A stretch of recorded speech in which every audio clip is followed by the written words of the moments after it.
supremacy.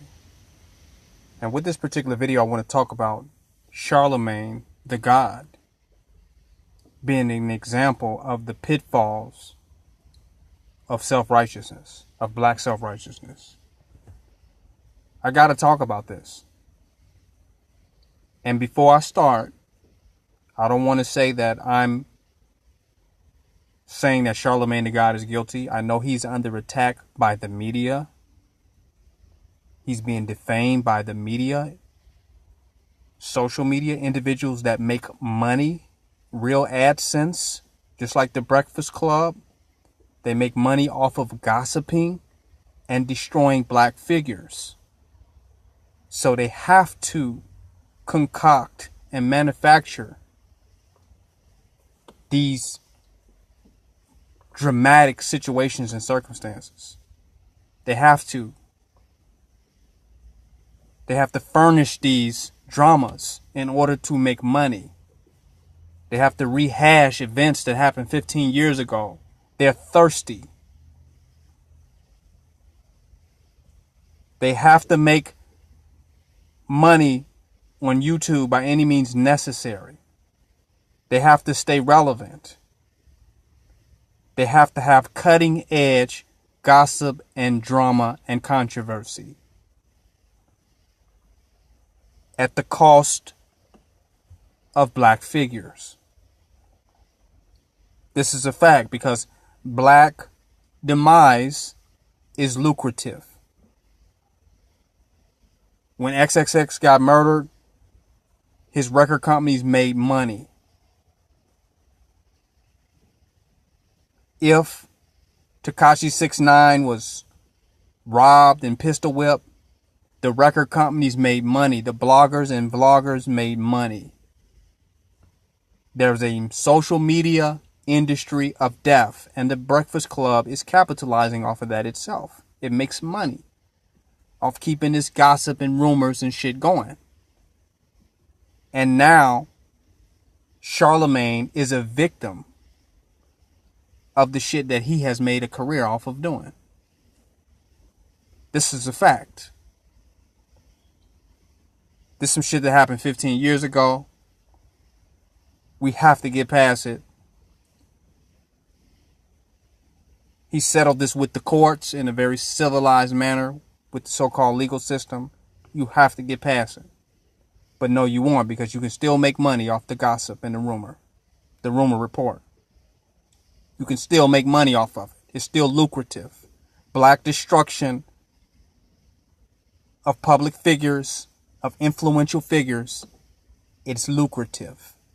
And it is a merciless industry where they do not care about the person of whom they're tearing down. They don't even really care about the facts. It is a witch hunt.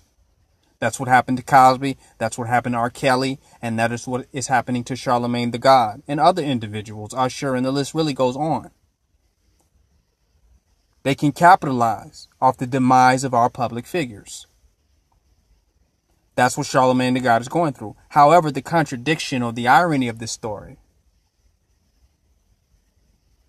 is that Charlemagne the God had no mercy on other black individuals that were under attack. He almost said Bill Cosby should be put to death. He had no respect for R. Kelly. He thought that they were being attacked just because of the allegations. He didn't know that they was being attacked because they were black and it made money destroying black public figures. That is a very lucrative business. That you are a sacrificial lamb of the entertainment industry. The black man always dies first in the fucking horror movie. How do you overlook this? He didn't understand that. His time was coming next. When they went at Tavis Smiley, talking about some sexual assault, I was like, huh? Then they went at Morgan Freeman. It's not about the allegations. It's about the assassination of the character of the black man being a lucrative industry and being an easy go-to man for quick bucks, quick dollars. An easy part of the narrative. Why Charlemagne God did not see that? He could not, even as intelligent as he presents himself to be, as a merciless interviewer, standing his ground with Kanye West, taking no stuff.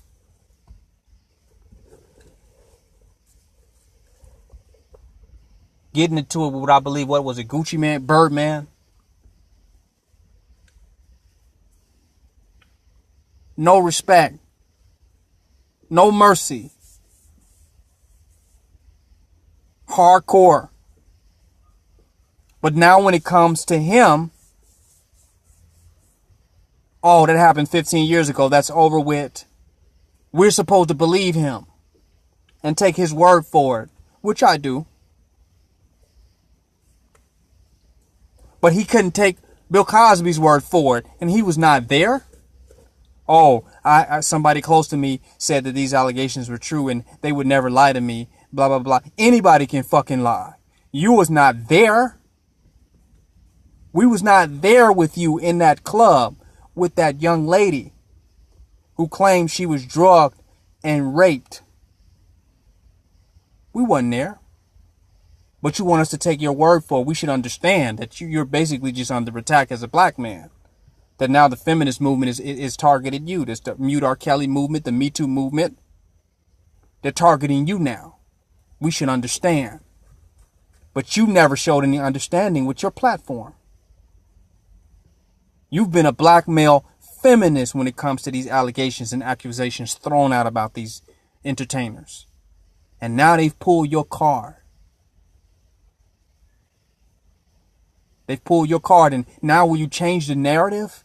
Now will you use your platform to expose the attack on black male influential figures, taking them down one by one by one by one? Will you expose that?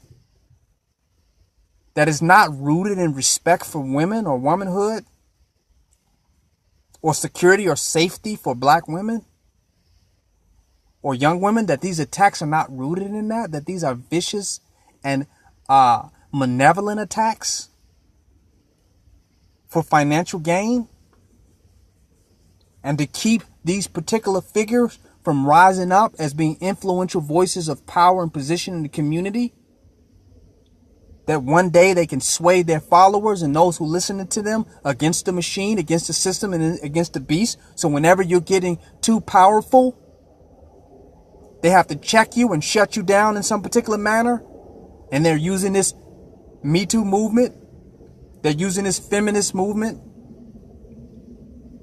this rape, sexual assault allegation movement to check Negroes that they feel are getting too powerful and too strong and too much of a voice, that's the quickest way to bring you to your knees, is to use the power that you present against you by saying that you used your power in a way that you victimized someone else. So now we want to totally be offended by any power that you represented or presented, because now we're going to associate you with a rapist or somebody who does not care, who has empathy, or someone who lacks compassion, who's somebody who's vicious and animalistic and bestial. So now black power is associated with bestiality. Black privilege is associated with taking advantage of others.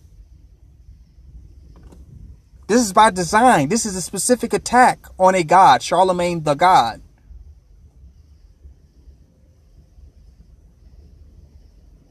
You so damn intelligent, be intelligent enough to see that you are being utilized. And when they can't use you anymore, Hillary Clinton and the white liberal, white supremacist Democrats, whatever, when they can't use you no more, they throw your ass away like toilet paper. We are under attack as black men in society. All black influential figures are under attack. One by one by one by one. They just keep coming out with rumors, keep coming out with allegations, and it's more attacking black than anybody. And you so damn self-righteous. You had no empathy, sympathy, compassion, care. I just can't believe it, how hard you was on R. Kelly, and then this situation comes. I just can't even believe it. Is so hypocritical. It is so hypocritical. But I'm not going to throw you away. I realize you have a powerful voice and that you're a very powerful, very articulate, well-spoken black man. You get your point across. Real solid, real masculine. You ain't no punk. I want to give you the benefit of the doubt. I'm not going to go out against you. But I just want, look at the situation. Look at this, man. If you're intelligent, man, this is a plea to you. Really understand what we're up against. And don't build your career off of being a clueless, naive fool. Don't do that, man. Because that's what you have been if you don't understand the attack that black men have been under and are under. Where's your black privilege at now? Since we so privileged. Where is it at? Where's the black privilege at?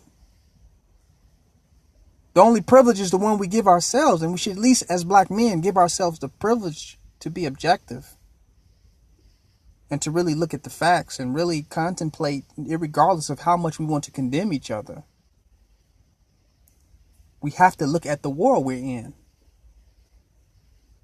And we have to investigate and examine things from the perspective of the fact that we are really at war, no matter how much privilege we believe that we have based upon our status. Don't let the power go to your head.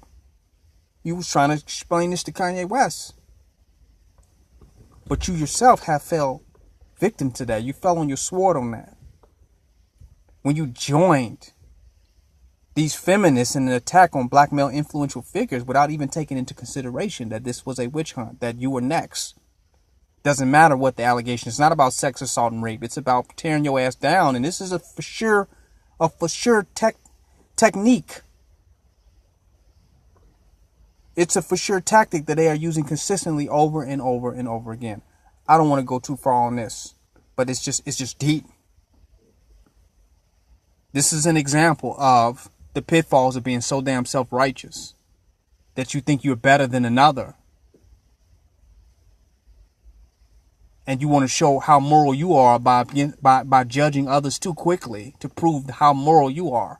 When your morality don't even really matter when you're under attack. They don't care how moral you are, how moral you think you are. And you can't even, once you go into all that defamation, you can't even present your morality to others. Once they defame you and paint this evil picture of you, then your morality becomes irrelevant. You become just another Negro open for assault, open for attack, open to be brought down, open to be a point to be made out of, to try to check the rest of them. Someone else they can stop from climbing to a certain level of power and influence because they're going to fear you in the end. They're going to fear you. They fear you coming into power no matter what manner you get to it, no matter what manner you achieve it. They fear it because you always can swing the other way and go against your oppressor and go against your slave master. So they have to limit the amount of power that any black man can attain within the society, i.e. Bill Cosby. And the list goes on. It's King Noble Black Supremacy. Signing out.